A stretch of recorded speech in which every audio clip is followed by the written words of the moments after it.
Dhagayaruhu waa geed aad u udgoon badan oo ka baxa jasiiradda lagu magacaabo Malaku ee dalka Indonesia. Sidoo kale meelaha kale uu ka baxo waxaa ka mid ah jasiiradaha Isbays oo u dhow Shiinaha ee loo yaqaano Shinjuruhu. Geedkan dhagayaraha waxa uu ku faafay qaaradda Yurub iyo Aasiya oo dhan inta loo guda jiray qarnigii dhexe. Waagii dambe waxa uu qayb muhiim ah ka noqday cuntada maxalliga ah. Maanta dhagayaruhu waxa uu sidoo kale noqday dhir aad u udgoon badan oo muhiim ay tahay loogana maarmin in lagu darsado cuntooyinka la duldhigo saxamo badan oo gaar ah maalin walba. Waa ubaxyada engegan ee geedka dhagayaraha, waxaana caadi ahaan loo isticmaalaa xawaash ahaan, dhadhanka ama udgoonka cuntada si loo hagaajiyo. Waa geed dunida si weyn looga isticmaalo dhagayaruhu. Soomaaliya caan ayuu ka yahay dhagayaruhu, waxaana badanaa lagu darsadaa shaaha iyo cuntooyinka qaar ee kale, gaar ahaan marka wax la dalacayo. Sidoo kale waxyaabaha loo isticmaalo dhagayaraha waxaa ka mid ah daawada cadayga lagu cadaysto ee loo yaqaano Colgate-ka, oo aad aragto noocyo badan oo ah daawadaas oo laga sameeyay dhagayaraha. Sidoo kale waxaa loo isticmaalaa saabuun ahaan ama waxyaabaha kale ee la isku qurxiyo. Wuxuu dhadhan kala duwan u yeelaa dhagayaruhu noocyo badan oo cuntooyinka ah. Dhagayaraha waxaa la heli karaa sanadka oo dhan, iyadoo ay ugu wacan tahay xilliyada goosashada dalalka kala duwan ee caalamka. Geedkan waa mid ka mid ah dhirta loo isticmaalo in lagu carabsado cuntooyinka. Dad badan ayaa sidoo kale u isticmaala si joogto ah inay ugu darsadaan shaaha ay maalin walba cabayaan. Waxaa laga yaabaa kuwaas inaad ka mid tahay oo aysan kuugu baxaynin koob shaaha oo aan lagu soo dhex darin dhagayare ama aan lagu soo karin. Haddaba daawada khubarada caafimaadku waxay sheegayaan in dhagayaraha laga helo faa'iidooyin badan oo caafimaad, kuwaas oo dhammaantood u wanaagsan caafimaad qabka bini'aadamka. Dhagayaraha ayaa bixinaya faa'iidooyin caafimaad oo kala duwan oo cajiib ah. Dhagayaruhu waa il weyn oo laga helo beta-carotene oo ah maaddo kaa caawinaysa inay ku siiso midabkiisa bunniga ah. Qoyska carotene ee midabada ayaa ah waxyaabo jirka sunta ka saara, wuxuuna bixiyaa fitamiino muhiim ah. Midabka carotene waxa ay isku rogi karaan fitamiin A oo ah nafaqo muhiim u ah ilaalinta indhahaaga caafimaadkooda. Qaar ka mid ah faa'iidooyinka caafimaad ee caanka uu ku yahay dhagayaraha waxaa ka mid ah wuxuu yareeyaa bararka jirka.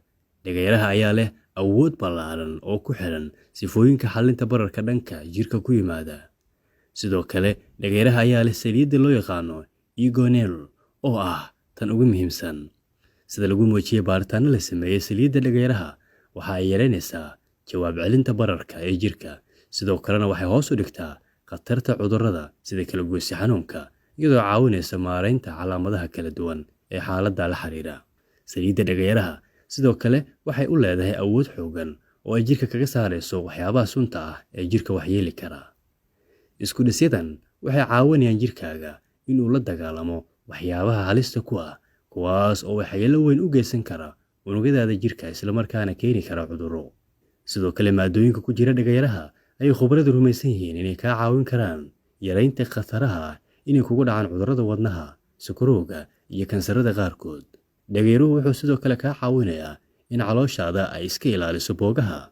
Inta badan boogaha waxaa sababa khafiifitaanka ku yimaada lakabyada xuubabka caloosha ilaa dahaarka caloosha. Daraasadaha qaarkood ee hordhaca ayaa waxay muujinayaan in xinjiruhu ay u adkeysan karaan dahaarka caloosha.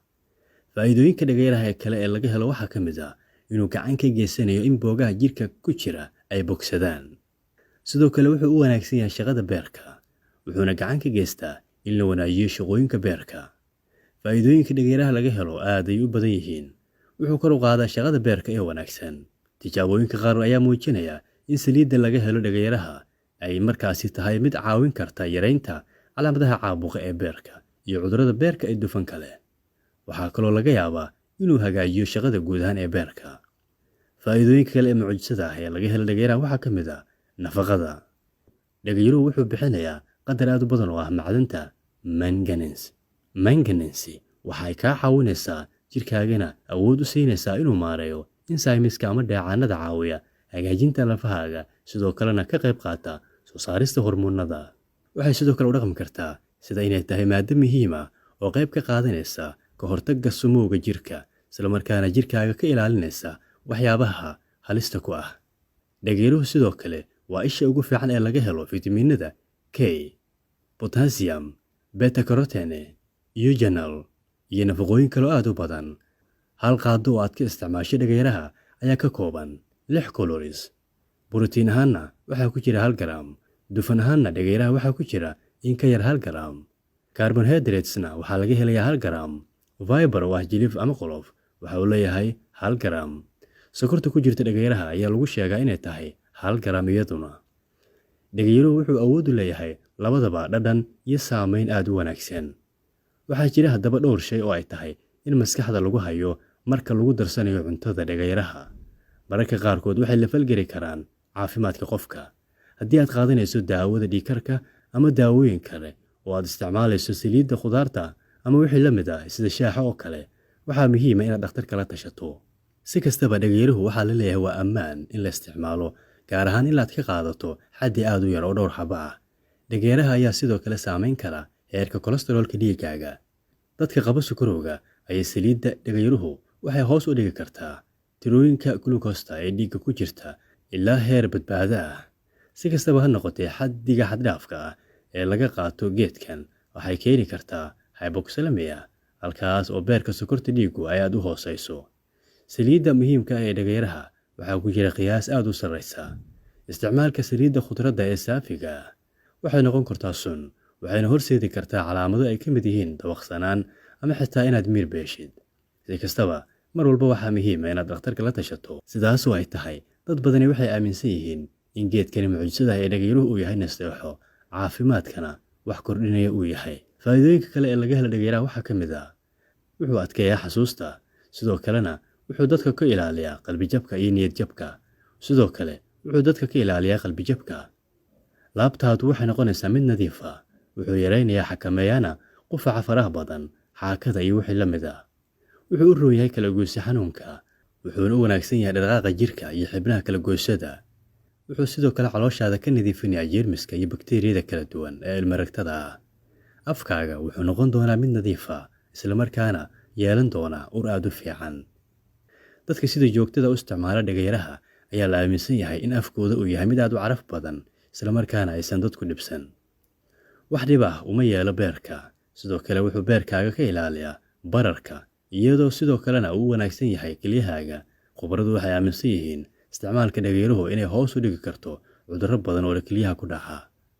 Wuxuu sidoo kale daaweeyaa cunaha iyo qumanka. Dad badan oo ka cabanaya quman xanuun iyo cuno xanuun ayaa la sheegaa inuu waxtar weyn u leeyahay dhagayaraha. Dhagayaraha faa'iidooyinkiisa kale waxaa ka mid ah wuxuu yareeyaa hoosna u dhigaa sokorta dhiigga ku jirta iyo cadaadiska sare. Si kastaba, waxaan filayaa inaad ka mid tahay dadka sida joogtada u isticmaala dhagayaraha. Isticmaalka dhagayaruhuna waa dhaqan ama dabeecad dad badani ay si maalin ah u sameeyaan. Waxaa jira dad badan oo shaaha maalintaa aan ka helaynin haddii uusan lahayn dhagayare ama geedo. Si kastaba, ma yahay dookhaaga dhagayaruhu. Haddii aad jeceshahay inaad ka isticmaasho qadar badan ama qiyaas badan dhagayaraha, daawadu xasuusnaaw mar walba inaad la tashato dhakhtar howlwadeyn caafimaad ama bixiyaasha daryeelka caafimaadka ee deegaankaaga.